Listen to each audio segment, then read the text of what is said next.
আসসালামু আলাইকুম ওয়া রাহমাতুল্লাহ।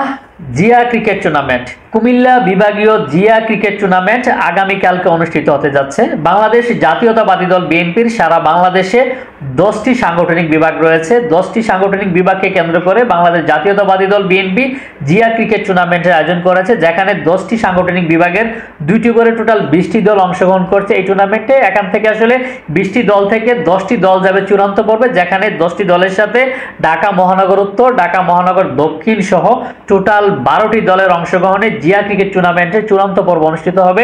আপনারা জানেন যে ইতিমধ্যে অনেকগুলো বিভাগীয় টুর্নামেন্ট অনুষ্ঠিত হয়ে গেছে। ইতিমধ্যে আগামীকালকে কুমিল্লা বিভাগীয় ক্রিকেট টুর্নামেন্টটি অনুষ্ঠিত হবে, যেখানে কুমিল্লা বিভাগে আপনারা জানেন যে কুমিল্লা অঞ্চলের 6টি জেলাকে নিয়ে কুমিল্লা বিভাগ হতে যাচ্ছে, যেখানে কুমিল্লা, চাঁদপুর, নোয়াখালী, লক্ষ্মীপুর, ফেনী এবং ব্রাহ্মণবাড়িয়া সেই অঞ্চলগুলো নিয়ে আগামীকালকে 5টি দল অংশগ্রহণ, 5টি বিএনপির যে জাতীয়তাবাদী দল বিএনপির 5টি সাংগঠনিক জেলা রয়েছে, কুমিল্লা দক্ষিণ, কুমিল্লা উত্তর, কুমিল্লা মহানগর, ব্রাহ্মণবাড়িয়া এবং চাঁদপুর, সেই 5টি সাংগঠনিক জেলার অংশগ্রহণে জিয়া ক্রিকেট টুর্নামেন্ট অনুষ্ঠিত হচ্ছে, যেখানে আসলে 2টি ভাগে ভাগ হবে।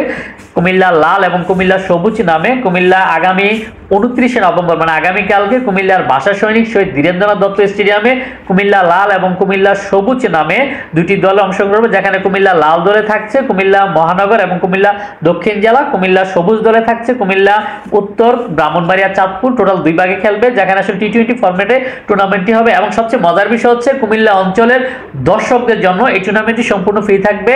এবং কুমিল্লার এই টুর্নামেন্টে কুমিল্লার স্থানীয় এবং কুমিল্লার যারা কৃতি সন্তান আছে জাতীয় দলে খেলে, কুমিল্লা, ব্রাহ্মণবাড়িয়া, চাঁদপুর, নোয়াখালী, লক্ষ্মীপুর, ফেনী এইসব অঞ্চলের জাতীয় দলের তারকা প্লেয়াররা এই টুর্নামেন্টে খেলবে। এবং এই টুর্নামেন্টটির মাধ্যমে আমাদের জাতীয় দলের পাইপলাইন আরো শক্ত হবে। এবং আজকে একটি সংবাদ সম্মেলন হয়েছে, যেখানে আসলে কুমিল্লা জেলা বিএনপির সভাপতি হাজী আমিনুর রশিদ ইয়াসিন এবং জেলা বিএনপির সেক্রেটারি হাজী জসিম উপস্থিত ছিলেন। তো আমরা প্রত্যাশা করছি মনোমুগ্ধকর একটি টুর্নামেন্ট হবে এবং এই টুর্নামেন্টের মধ্য দিয়ে কুমিল্লা বিভাগের যাত্রা আরও একটু স্ট্রং হবে এই প্রত্যাশা রাখছি। এবং আমরা খুব শীঘ্রই প্রত্যাশা করছি কুমিল্লা নামে যে বিভাগ আনুষ্ঠানিক ঘোষণা বাকি আছে সেই ঘোষণাটি সম্পন্ন হবে।